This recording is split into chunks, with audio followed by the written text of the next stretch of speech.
This is me in the Cité de la Musique Museum in Paris in 2025, around a year ago, viewing the 5 famous Stradivari instruments in the collection, including one owned by Paganini and Sarasate.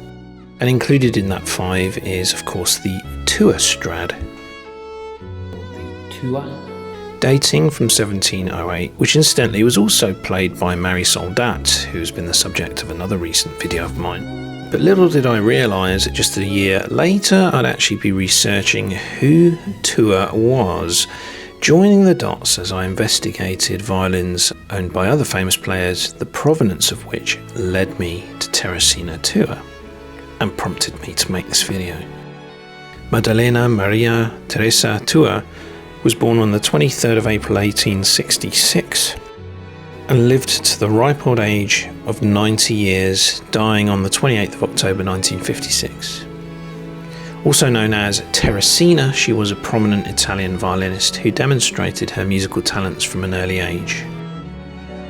She was born in 1866 in Turin, Italy.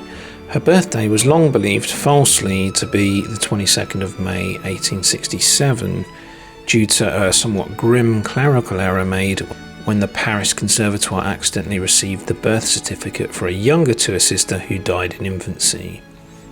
A lot of children died in those days, especially from poorer families where there are more children born, but even in richer families, a lot of children would die. Infant mortality was rather shocking. By all accounts, the Tua family was poor, but musical. Her father Antonio was a bricklayer who supplemented his income by teaching music and entertaining in cafes as an amateur violinist, while her mother Mariana was a guitarist. When Teresina was young, Antonio taught himself popular arias on the violin. The young girl was absorbing everything. She was intrigued, and so Antonio began teaching her too. At the age of 6, she came home from a performance of Bellini's opera La Sonnambula and began to play the themes that she had just heard. So for a bricklayer, father was rather cultured indeed, taking his daughter to Italian opera. But then again, in Italy, opera tends to be universally appreciated, which is a wonderful thing about Italian culture. That same year, she began performing in the coffee houses of Turin, accompanied by her mother on guitar, and that must have been beautiful to hear and behold.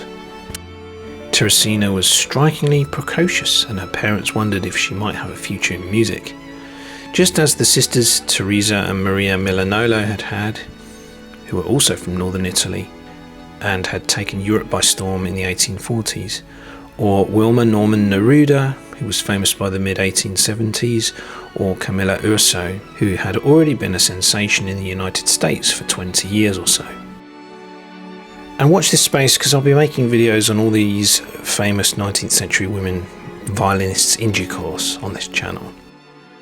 So at the age of 7, Teresina Tua embarked on a concert tour, travelling on foot with her family through northern Italy, Switzerland and the Côte d'Azur in France. The tours ended up spending 3 winters in Nice, playing for tourists. Teresina began studying violin with a Louis Spohr pupil, as well as taking language lessons in hopes of a future international career. According to legend, during one of those winters in Nice, a wealthy Russian woman heard Teresina play. She wrote a letter of recommendation to Lambert Massart, a leading violin professor at the Paris Conservatoire. Massart's pupils included such violin giants as Henryk Wieniawski, Eugene Issei and Fritz Kreisler. So this resulted in her being given the opportunity to study with Massart at the Paris Conservatoire in 1877, thanks to this letter of introduction. She was 11 years old when accepted into the Conservatoire, and she studied there for 3 years. These Parisian studies did not come cheaply, and unfortunately the Italian embassy declined to issue her a scholarship, and so she was in danger of becoming a dropout, until Massart intervened and asked a group of 10 friends to pay a monthly fee on her behalf along with her family's living expenses. So that act of kindness on Massart and his friends' part ensured that Teresina could complete her studies. She obviously must have been talented for Massart to put himself out in that way. Eventually, Elizabeth de Mac-Mahon, the First Lady of France, along with Queen Isabella of Spain, stepped in to champion Teresina. This was the same music-loving patron of the arts, Queen Isabella II of Spain, who played a crucial role in the early career of famed Spanish violinist and composer Pablo de Sarasate, providing the royal patronage necessary for his studies in Paris, which helped launch him into international stardom. Once again, she stepped in to assist a young violin talent. This time it was Teresina. The support obviously paid off, because in 1879 she won a second prize. Then in 1880, at the tender age of 13, she won by unanimous vote the coveted Grand Prix for violin at the Conservatoire of Paris, and she'd graduated by age 14. According to an article in North Philadelphia's Musical Journal, the French papers of the time went wild about her style, technique and repose, and her beautiful face and graceful figure. Upon graduation, she found herself at the cusp of an international career, and consequently the 1880s became a blur of travel. It was reported that she had to turn down a lucrative American offer due to a left-hand injury, but she did embark on a tour of Europe in 1881. In Italy, she met a 33-year-old aristocratic music critic who went by the name of Ippolito Valletta. He had trained as a lawyer, but recently devoted himself to writing about and promoting music. Like so many others, he was charmed by the teenage violinist and used his platform to promote her. Valletta would resurface in her life a few years later. Teresina went from strength to strength, giving 20 concerts in Rome alone.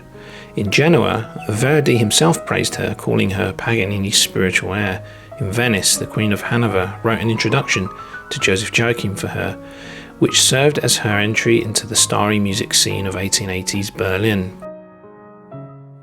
I've got a lot of this information based on a blog online called Song of the Lark, and I'll leave the reference in the description box. From Italy, she travelled on to Germany and Austria. She was represented by impresario Alfred Fischhoff, who reportedly paid the girl 250,000 francs to give 2 years of concerts. She played not only publicly but also privately, receiving a medallion from the Crown Prince Friedrich III in Potsdam. She also played in Berlin to rave reviews, receiving expensive gifts from the court in Berlin. Despite the glitz and glamour, the high point of the tour came when Joseph Joachim himself praised Teresina's playing. When she arrived in Vienna, demand to see her was so high that she filled the opera house, which hadn't been used for a concert since the days of Paganini. She continued to tour the continent with brilliant success, making her debut at the Crystal Palace in London on May the 5th, 1883. But the fairy tale came to an abrupt halt in September of 1883 when her mother, Mariana Tua, died unexpectedly in a tragic and quite violent manner. Teresina was 17. Later that month, the Glasgow Herald reported, "The news has been received in London of the distressing suicide of the mother of Mademoiselle Teresina Tua, the clever young violinist who won so great a success during the last summer season here. The lady, it appears, had domestic troubles, and in the brief absence of her family, she deliberately burnt herself to death in the villa of the Marquis Gavetti at Muitado." So mother met a tragic, violent death at her own hands. She must have been suffering from mental health issues. Reeling from the loss, Teresina cancelled a series of concerts in Italy and went into a period of mourning. But after a pause, her career resumed in 1885, and during that year, Teresina Tua was giving concerts in Sweden with enormous success. Reports show that she made a tour of 60 concerts that year with pianist Marie Benoist. The following summer, she appeared with accompanist Helene Geisler in a series of concerts at German seaside resorts. She also performed in Spain. In 1886, when she was 20, she visited the composer Edvard Grieg. At that time, Grieg was suffering from a lack of inspiration and was stuck in a profound creative rut. But inspired by Tua's playing and personality, he famously called her the little fiddle fairy on my troll hill. He began work on his third violin sonata, and today it is his best known work in the genre, and it ended up being the last piece of chamber music he ever wrote. So this piece was inspired by a beautiful young lady who was talented on the violin, Teresina. Her performances in the United States in 1887 were less successful though. She soon returned to Europe, where she married and settled in Rome. But we'll focus a little bit on the time in America. Everywhere she played, she created a sensation, and she had her sights set on conquering America. Eventually she arrived there in October 1887, where she was set to give 120 concerts. Unfortunately, Teresina's American tour didn't work out well, with the press often focusing on her physical appearance, because she was apparently quite beautiful, and being critical of her playing. Critics and perhaps even her manager, Colel, perceived her first and foremost as a sexual object. Nearly every single American advertisement referred to her physical appearance, and this happened much more frequently to Tua than it did to, say, her contemporary American violinist Maud Powell, although it has to be said that Maud Powell didn't have the looks that Teresina had. And some press reports spoke about her creating a favourable impression and the charms of her personal appearance, but also that she was a brilliant violinist. So there were mixed reviews in the American press. One acknowledged that she had been decorated with orders and insignia from the Queen of Spain, the Empress of Russia and the Sultan of Turkey, that she possessed a fine bow arm, handsome brown eyes, lips wreathed with smiles, that she was a brilliant performer full of surprises, but false and superficial. She travelled on to Boston but was suffering with illness, and her doctor had ordered her to take complete rest. She did recover enough from her illness to travel to Baltimore and Philadelphia. On December 18th, 1887, word leaked that Teresina's American tour was over.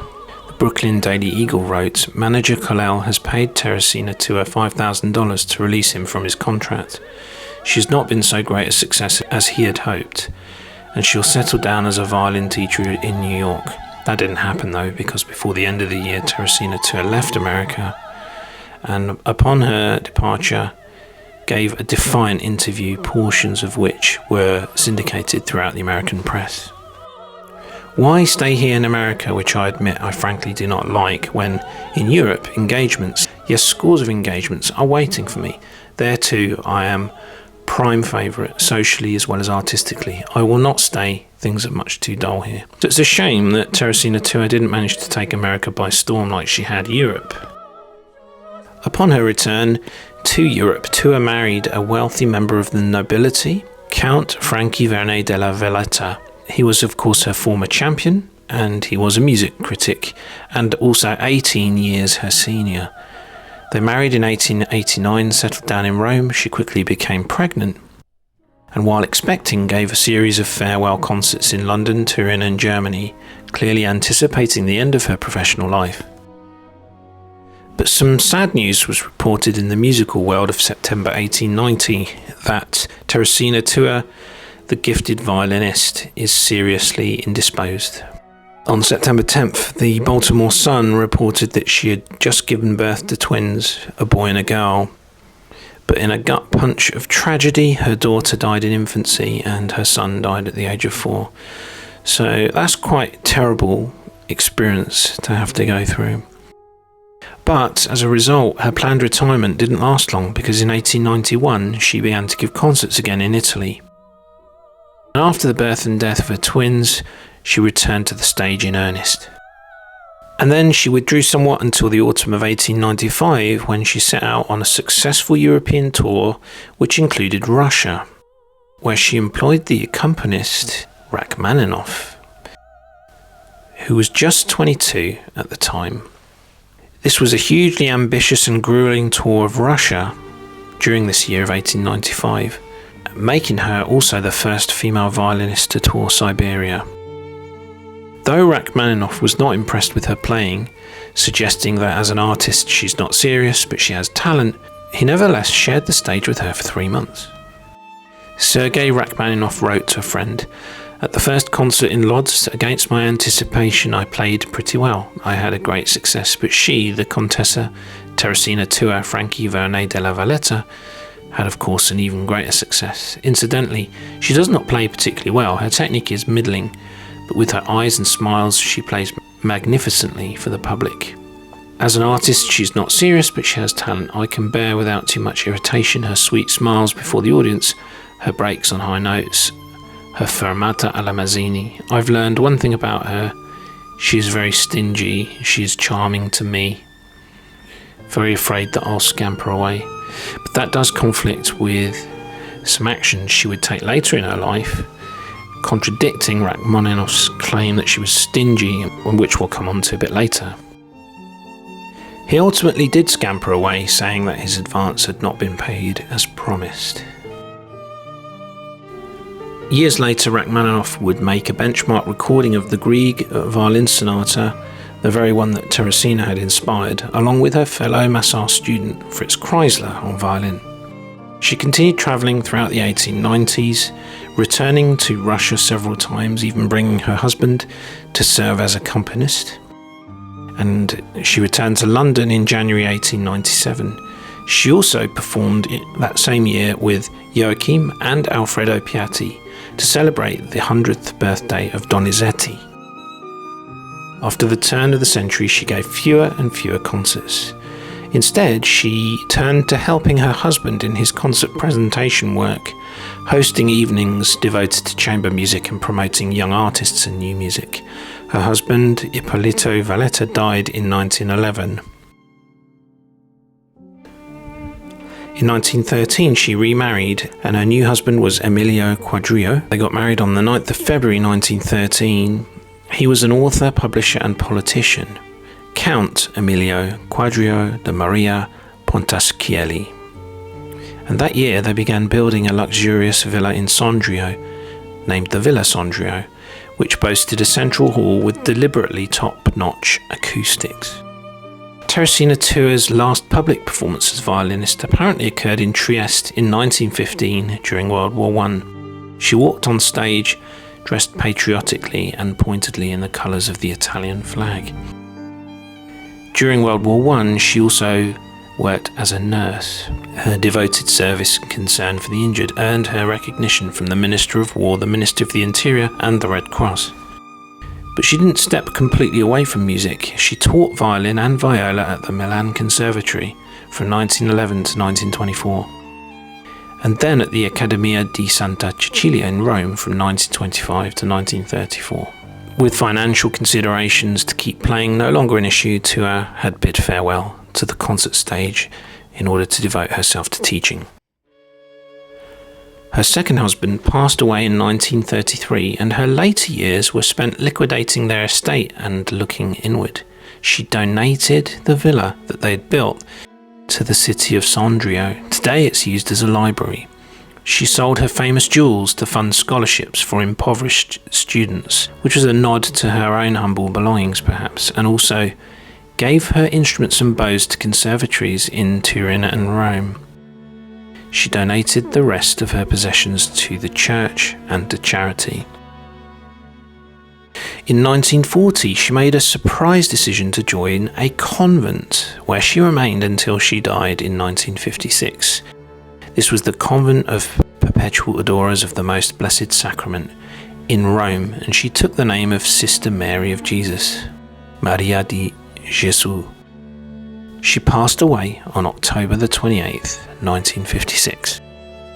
Today, if Teresina Tua is remembered at all, it is for inspiring Grieg's sonata, or for being a classmate of Debussy's and a pedagogical sibling of Kreisler's, or for hiring a young Rachmaninoff as accompanist. Her biography is fascinating. Clearly, there were ups and downs in her intriguing life as a performer of violin. Her two Stradivarius violins ended up in a museum in Turin. The Tua Strad is now kept in the museum in Paris. Apparently there is another Strad, the 1672 Cellier, which she also played on. So that was the life of Teresina Tua.